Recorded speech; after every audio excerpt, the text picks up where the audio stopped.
All right, so Mommy Milker's Roxy got a new card, of course, and I'm gonna be completely honest with you. I don't think she's really gonna be all that good. I mean, just looking at her kit, it doesn't really seem like she's gonna change anything.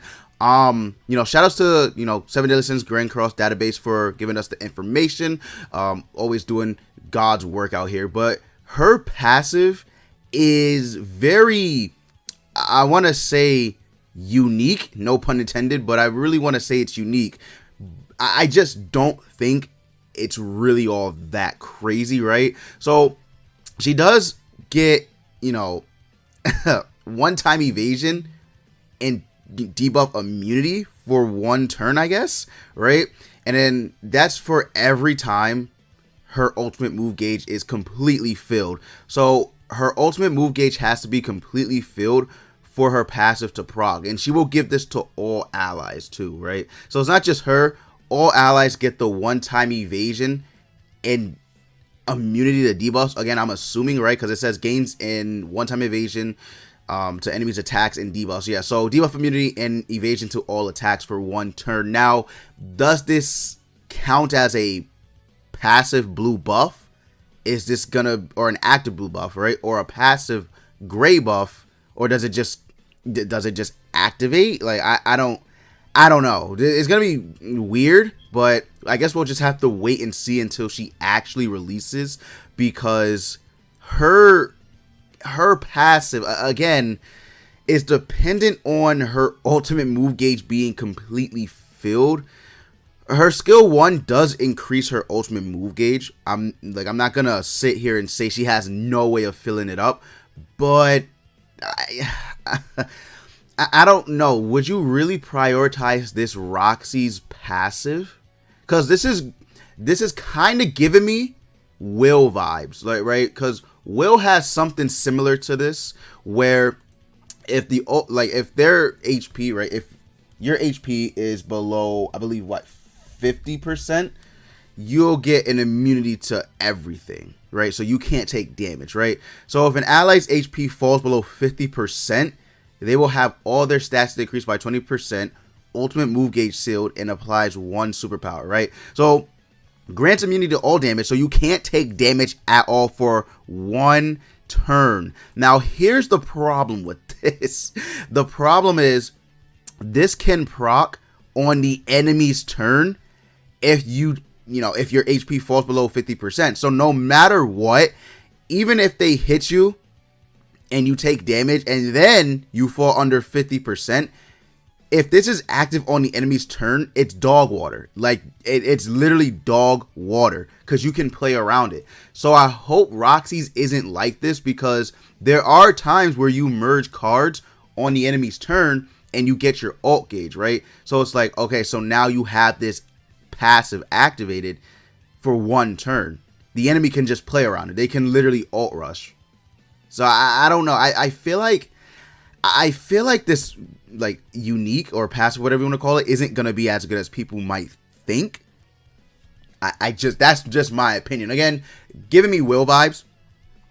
So hopefully it's not as bad, but I don't know, man. I feel like it is gonna be, like, not as impressive as people want it to be, right? People might want it to be really crazy, but I don't know. I will say the advantage that she has over Will is that it's only when her ultimate move gauge is completely filled, right? So it can proc, which I guess can give you a free turn if you play it smart.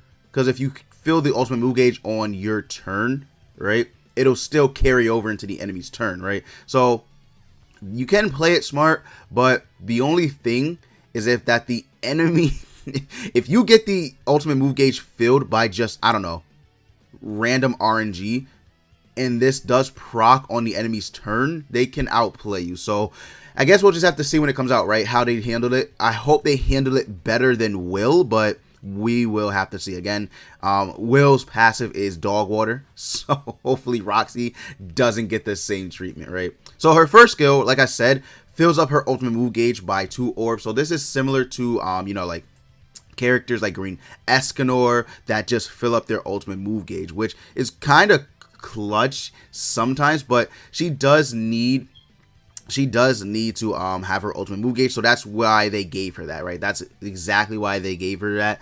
I'm trying to think who else has this. Liz has this, but she's only really good for Belmoth. To be completely honest with you, she's only really good for Belmoth. Of course, like I said, Green Escanor has it. So in situations, it can be very good, right? It can actually be very, very good, but not a lot of people have this skill. I mean, I think Green Aaron does, but Green Aaron's like terrible. Like, he's a pretty bad unit. So, you know, her filling up on rank 2 by 1 gauge and then rank 3 on by 2 gauges, it can help, but I don't know if you really want to prioritize her passive. So, I mean, we'll see. But again, I don't think many people are even going to summon for this unit because of the fact that she might not be as good, or they might just do it because she's big Boobas, right? So we'll see. But her second skill is AoE attack disable. That can actually be very good. I'm not gonna front. That can actually be very good because, you know, like Red Gulther has this, Blue Arthur has this. I forget who else has this, but you know, quite a few people have an AoE attack disable, which is very, very good. She would have got really shafted if this was single target. If this was a single target disable attack skills move, it would have been terrible, like just downright terrible. But since it is AoE, she could actually have some potential. I'm not gonna call her trash, but I do feel like she's not gonna really shine as much. Maybe, again, it's very like, because if we take a look, right, at the people who have AoE attack disable, it's very wishy-washy, I guess you could say, with her, since her passive, again, can come in clutch, but if they treat it as wills, it's not going to be good. She does have this single target move, which it does have a very good multiplier on it, so I don't know. Again, hopefully, like, her substats are a little buffed, so she'll have better chances to, like, crit and stuff like that, but I don't know how it's going to affect it. So as far as attack disable goes, Gulther has AoE. Oh, this guy, I can't pronounce his name, Windhild or something like that, right? He does have an AoE attack disable. I completely forgot about that unit. Wow. It's been a minute since I've seen him. So Gulther, Windhild, I'm going to call him because I don't know. I think Gloxinia might. Yeah, so he has an attack, AoE attack disable too. So she'll be on the list of people that have an AoE attack disable. So that's good. For, you know, obvious reasons. Like, she is probably, is she the only blue unit that hasn't? No. Besides Windhild, is she the only SSR blue unit that has an AoE attack disable? No. Arthur. I just said Arthur. Okay, no, she's not. Okay, so she's like what, the second then? Because this one's single target. Single target, yeah, so she's the second, which is really good actually. All right, so she can be useful in that regard, right, to disable attack skills, but with Bond in the meta just ult rushing, I don't really know how that's gonna affect gameplay, but we'll see. And then her ultimate, same as every Roxy, you know, she fills her ultimate move gauge by 2 orbs, which is good because once you get off her ultimate, you can actually just get her ultimate right away if you have more cards like this. So she fills up her ultimate move gauge by 2 orbs after the ultimate. Then let's say you have, I don't know, rank 2. Like, let's say you have 2 rank 2 skills, right? So you can fill it up by 1 each. She's at 4. So, I mean, there is potential for her to...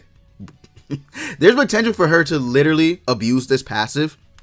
And the good thing, again, is that you can keep doing this over and over again. But the problem is that you need it completely filled. Like, if this were 3 or more orbs, right, this would be completely good. Like, it wouldn't even be in question, right? It'd be complete. I wouldn't say broken, but it would be much better, right? It'd be like overall better than what it is now. I can see why they didn't though, because it would kind of just be annoying, but you know, it's all right. It's all right. So overall, my thoughts and opinions on this, you know, Summer Roxy, she has potential, but I'm not gonna say anything. Like, I'm not gonna completely like write her off as trash, or you know, like she's OP busted because this passive gives her and allies one-time evasion to attacks and debuffs for one turn. Oh my god, like I'm not gonna sit here and, you know, claim that she's the best bluey in the game or anything like that, but you know, she does have potential, so we'll see when she comes out. Right now, I think I'm just gonna put her in the mid category until we see gameplay, so we'll see how she does. But yeah, guys, that's gonna be it for the video. Let me know down below if you think she's really good, you think she's bad, you think she's broken. I'm curious to hear your thoughts and opinions on it. Leave a like for the algorithm. But yeah, guys, you guys already know, as always, I will see you all next time.